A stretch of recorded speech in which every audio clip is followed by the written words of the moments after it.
Hey, we're here and we're back on the podcast with Mr. Rich Horwath, who is the author of Strategic, the skill to set direction, create advantage, and achieve executive excellence. And this is an amazing book that you're going to want to check out right away because it has the practical tools for developing the 4 dimensions of executive fitness key to advancing your company's growth. Those are strategy, leadership, organization, and communication. And Mr. Rich Horwath is here to tell us about this really scary term, strategy. He's helped over 1 million leaders develop their strategic thinking and planning capabilities over the past 20 years.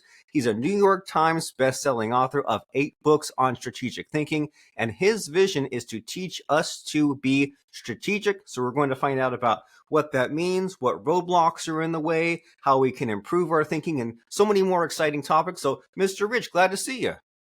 Robert, great to be with you today. Thanks for having me. Glad to have you. And so, what did I leave out there? We introduced you, but what are you all about? What's your focus and passion?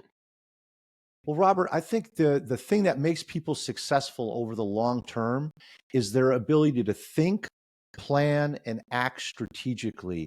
We all have great resources. We've got great skills. We've got capabilities.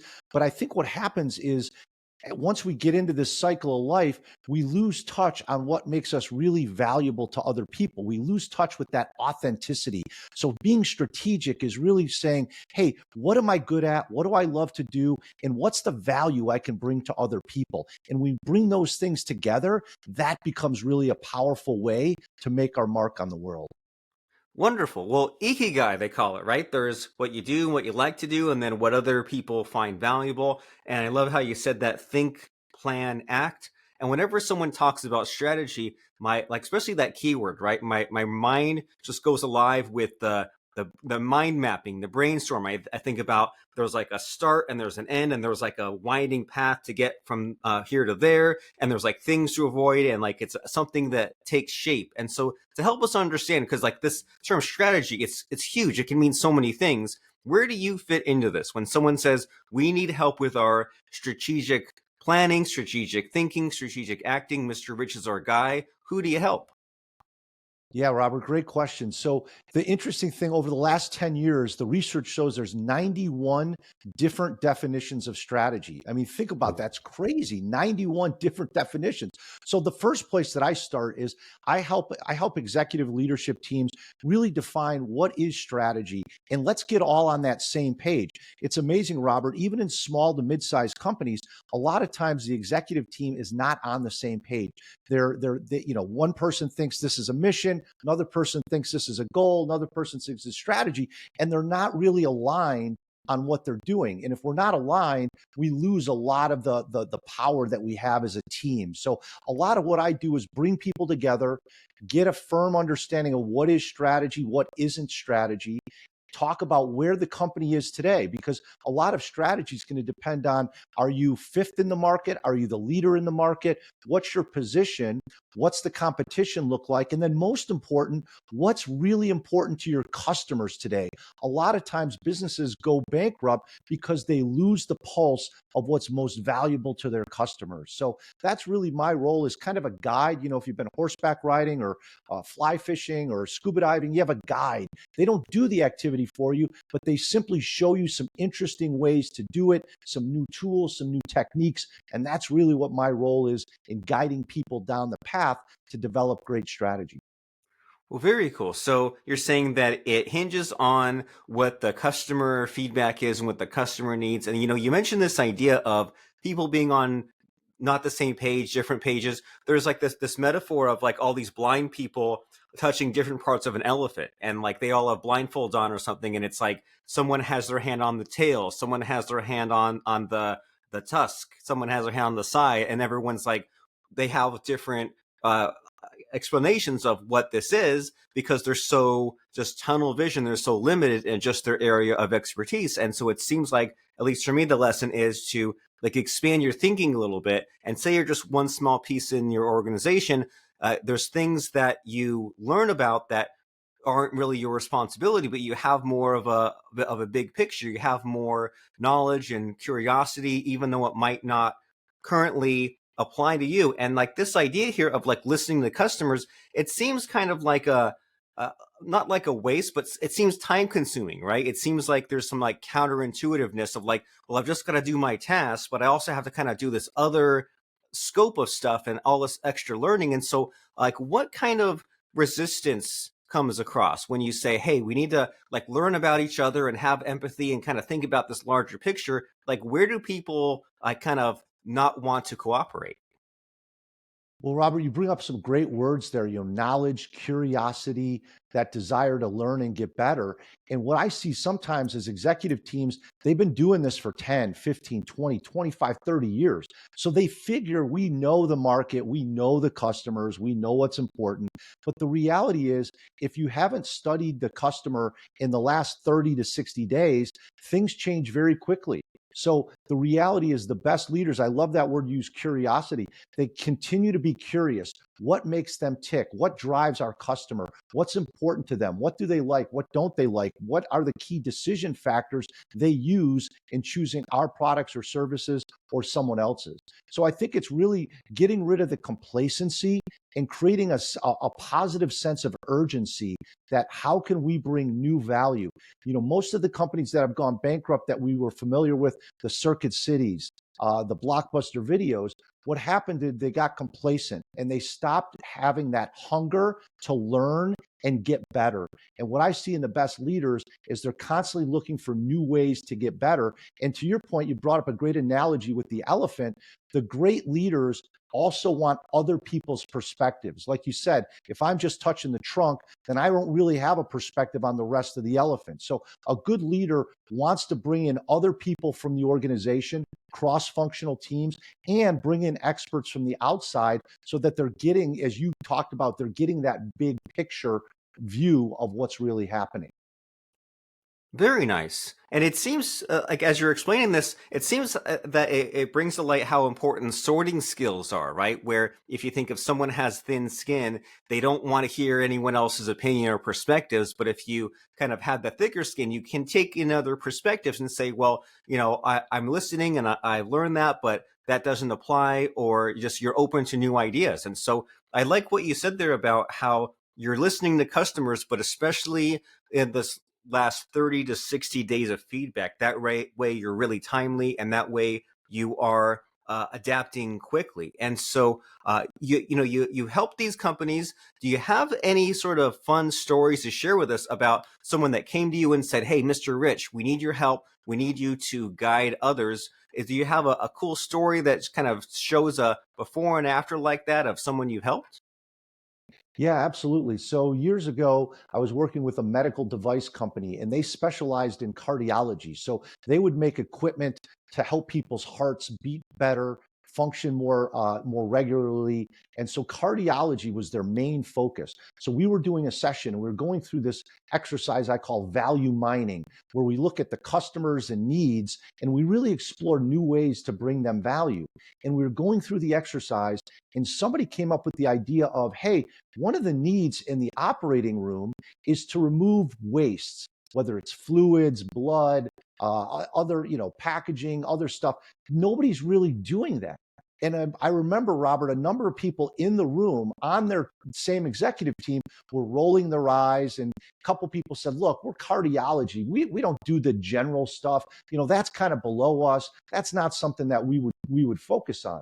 But what they did is after the session, they went back and did some research. They talked to some customers. They found out that, yes, this was a real need. And based on some of the skills they had in cardiology, they were able to create a new service to remove waste from the operating rooms, even though most of the people in the room shook their heads no, rolled their eyes, said we would never do that. So fast forward 2 years later, that they rolled this business out. And then another 2 years later, it contributed $100 million to their top line.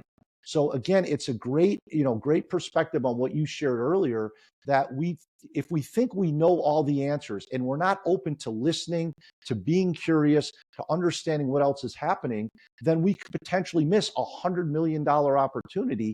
And that was a huge part of that company's success moving on. So again, I love to be with people. You talked about mind mapping.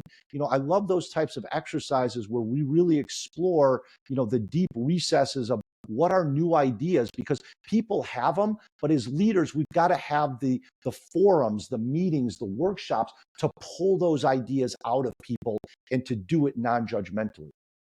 100%. And it's almost seems like you're playing detective with these ideas, right? You kind of have like the little sparks, little ideas, and then when you develop them, then you go out and talk to the customer. So you're not just kind of pursuing these harebrained paths, right? You're saying, well, this is something that came up, and is there something to that? Do we have more evidence to back this up? And then if there is, like, maybe that can be another revenue stream. And so but I can definitely understand how in that room, the people that were rolling their eyes, perhaps they were thinking, well, that will take our focus off of what's working, or why would we want to be spread thin or have distractions? So what would you say to that? Because it sounds good in theory to be open to new ideas, but someone might say, well, hey, we have a business that's already working. Why would we want to kind of go in this other direction and do multiple tasks at once? What would you say to that? Yeah, it's a good point too, because strategy demands focus. So you've got to not try to be all things to all people. That's an important part of strategy. So there is that fine line. What I would say though is typically I ask executive teams to think about what are your one or two core competencies. So your areas of expertise, the knowledge that you have that your competitors don't have as much of. And then what are your one or two capabilities, your skill sets and resources that help you outperform the competition in bringing value to customers. So when you look at your competencies, your expertise, and your capabilities, your skill sets, now we can say, okay, does this new opportunity allow us to use what we already have, our competencies and capabilities? And in the case that I just mentioned, it did allow them to go from cardiology to general surgery and still be able to use those things. To your point, if this was something where, hey, we have to buy a whole new business or we have to create all these new skill sets, that's probably not something you want to pursue. But if it builds on your areas of expertise and skills, then that's something that you should definitely potentially consider as a good opportunity. Very nice. So you're saying that this is thought through, you take inventory, you're not just doing something new just because, you're actually like being careful about these decisions. And as we said at the beginning, there's all these definitions of strategy, right? A lot of people claim that they can bring strategy to an organization. And so is there anything that kind of makes you angry a little bit about when there are people who they give advice to businesses and they say, hey, we're going to revolutionize or disrupt or do something totally new, but sometimes they're way off the mark. So, I mean, what makes you angry about your industry? Well, one thing that comes up, and you've all heard the term fail fast. And where that came from is really Silicon Valley and startup companies. So, if you create a startup, you're trying to survive, you're trying to get cash flow. And if things aren't working, you want to fail fast so that you can move on to the next thing. You can pivot, you can find an opportunity where you can make money, serve customers, and outperform the competition. But what's happened, Robert, is other people have started to tell very mature companies, hey, fail fast, fail fast. But if you're a mature organization, especially if you're a public company, you've got to report numbers to Wall Street. If you're failing fast all the time, that's a big recipe for failure long term. Because as an executive, we're seeing now the average tenure of a CEO is down from about 5 years to about 3 years. And in some cases, it's a year and a half.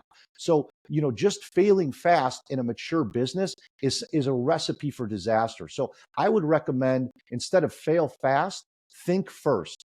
Think about the customers, think about the competition, think about the capabilities and skills that you have, and then really determine what are the one or two areas where we can drive the most value. So I would say that's probably the biggest thing, is don't mistake fail fast for think first, especially if you're not a startup. I like it. Think first, don't just fail fast. And you consider that if you are a startup, you really have nothing to lose, right? You're trying different things, seeing what sticks. But then if you are an established company and you're applying that wrong advice, then you might ruin something good that's been working for you. And if you only thought it through a little better, then you could have had a better result. And so, since this is the Marketer of the Day podcast, it's always fun to talk about the messaging and like the shaping of ideas, right? Because you might have a really great product or concept, but then you have to kind of put it in this way that excites the public and excites your ideal buyers. And so, as far as a great marketing strategy, what kind of advice do you have for us in that department? Well, the main thing I like to talk about is positioning. And positioning is so important, being known for something and then using that as an umbrella for success in other areas. One of the things I see in marketing sometimes is people trying to be all things to all people. And again, you look at the companies that have stumbled not in the recent past, somebody like Starbucks, a super brand, well known to people around the world, but they've had some failures because they've started to expand outside of their expertise of coffee. I mean, they've created sandwiches, they created a magazine for a while, they created other things. And it was interesting when Howard Schultz came back in the second term as CEO, he actually paused all of the food for about 3 months, said, look, we're not going to focus on the food. I want us to get back to this idea that we are known for great coffee and creating that atmosphere of a great coffee shop before the food. So he sent a message internally that, hey, we're doing too much. And he said, we've unplugged a lot of things that were taking up time and mind space so we could get back to the core of what makes us great. And I always go back, Robert, to the idea of a bed of nails. And I think about a bed of nails like all of the communication points for a marketer. If we have too many communication points, we can lay down on that bed and not feel any of the nails because there's so many. But in communication, if we have one point that we're driving home like a nail and we fall on that nail, we're going to feel it because there's one point.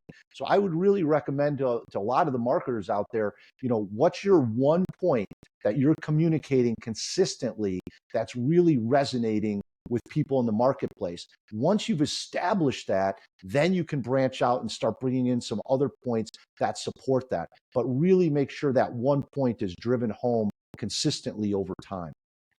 I like that, and you can see how it's possible to go wrong with all the line item products being churned out, right? You think about like the beverage companies, soda companies, and they say, "Oh, here's diet, vanilla, cherry, Coke," and it's like, "But what happened to just Coke?" Or like, I remember, I think maybe like 20 years ago, I did a double take once. I saw a Porsche SUV.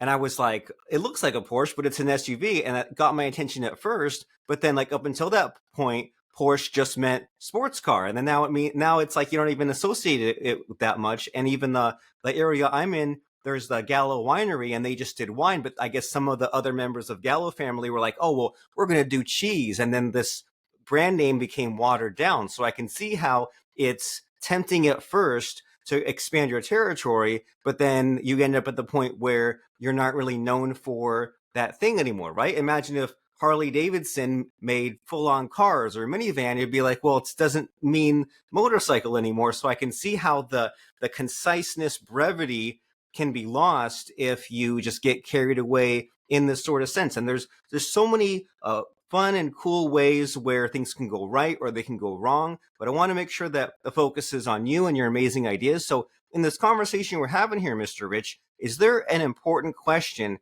that I should be asking you, I'm just not asking you? Well, the questions have been great, Robert. But one thing I would say is where most people fall short from a marketing strategy perspective is they don't start with a simple definition of what strategy is. And when I really boil it down, marketing strategy is how you plan to achieve your goals. It sounds really simple, but that word how is so important. Oftentimes we mistake a marketing strategy for things like, number one market share or being number one in the market. And that's not a strategy. That's what you're trying to achieve. That's the goal. The strategy then, as you described earlier, really is that path. how are we going to get there? And there can be lots of different paths. And that's why strategy can be challenging, because we could take the right path, we could take the wrong path. So really what strategic thinking is continuously learning and gaining insights on what's the best path to achieve my goals. So if we keep that in mind as marketing strategists, the idea that strategy is really how you plan to achieve your goals, that then helps us understand what are the insights that are going to get us there. Very cool. How do you plan to achieve your goals? And a little piece of life advice I'm picking up from speaking with you here, Rich, is how important words are and the definition of words. And just to make sure if someone's like using a keyword or a phrase like strategy, whatever it is, just to be like, hey, what does that mean to you? And what does that mean to me? Just to make sure that we're talking about the same thing, because it's so easy for two different people to have two different ideas of what even just a word like strategy means, and then the message isn't being heard, or there's just conflict, friction in that way. And so this is a lot to think about, but that's good, right? It's good to get new perspectives and new ideas. But unfortunately, on a podcast, there's only time for a little bit of a taste, a tease. And so that's why we say, hey, this guy, Rich Horwath, he talked to us about strategy and all these ways it can go wrong and all these things that we should be thinking. But what we really want to do is then proceed to a website and check out a book and kind of get some next steps and really like dive deep. If the little tidbit interests us, then we can kind of get more where that came from. So if someone says, a lot of what Rich has been talking about here about getting our strategy right in our communication and pursuing our goals, but I want to know more. How does someone know if they're an ideal fit for you? And if they are, where should they go to find out more? Well, certainly, Robert, if people are looking for better ways to think about the business, to grow the business, to outperform the competition, to serve their customers better, then I can certainly help them. I've been doing this for about 25 years, and I've worked with companies of all different sizes. I've worked with multi-billion-dollar companies, and I've worked with founders of one-person companies. So, they can start really at the website strategyskills.com. There's a number of free articles. There's some videos, there's audios, there's infographics. There's a lot of great things to further give them food for thought on what do I really want to do. There's workshops, there's coaching, there's online courses. So there's lots of ways to enhance, but there's a lot of free resources there as well. So that would be a great place to start, would be strategyskills.com. Very awesome. Strategyskills.com. And there you'll find the Strategic Thinking Institute, where you can find out about the number one role of a leader, which is setting strategic direction. And if your team could benefit from becoming more strategic, then there's a video right there where you can find out about just more of what we've been speaking about, how you can think, plan, and act strategically. And as people are headed to strategyskills.com, Mr. Rich, you have a little bit of a conversation starter behind you. You have like a sun and a spaceship. Like, what's the relevance of that? So yeah, that's it. That's the International Space Station. So it's a view from the International Space Station back down to Earth. And one of the things I have it in my office is a reminder that we need escape velocity. And so when a rocket goes from Earth to the moon, it needs to hit about 25,000 miles per hour to escape the Earth's gravity. And typically the rocket uses half of its entire fuel supply in the first mile to break through from that gravity and that status quo. So to me, it's really a reminder that, look, it takes effort to think strategically, to break through to a new plateau, to new growth, but it's always going to be worth it. And I think that view back from the space station to Earth really shows us that, that work, all of that effort can really free us to get somewhere that we haven't been before.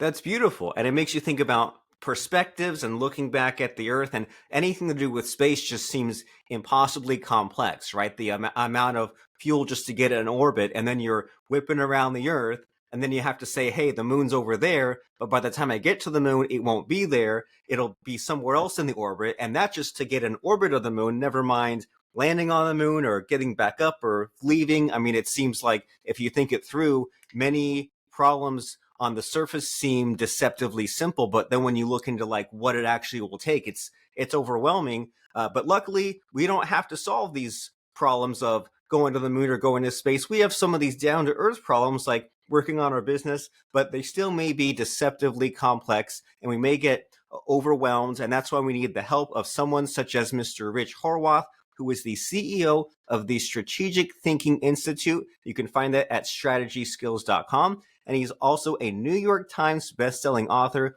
of 8 books on strategy. So Mr. Rich helps executive leadership teams increase their ability to think, plan, and act strategically to set direction, create advantage, and achieve their goals. And that book you can find on Amazon. It's called Strategic, The Skill to Set Direction, Create Advantage, and Achieve Executive Excellence. And the hub for all of that, to find out about Rich and his keynote speeches, his executive coaching and strategic counsel, his strategic thinking and planning workshops, and so much more, is at strategyskills.com. And before I let you go, Mr. Rich, it's the end of the show. It's the scary part of the show where I try to put you on the spot by asking about a helpful quote or lesson that has served you that you can pass on to us. So what do you have for us as far as a quote or lesson?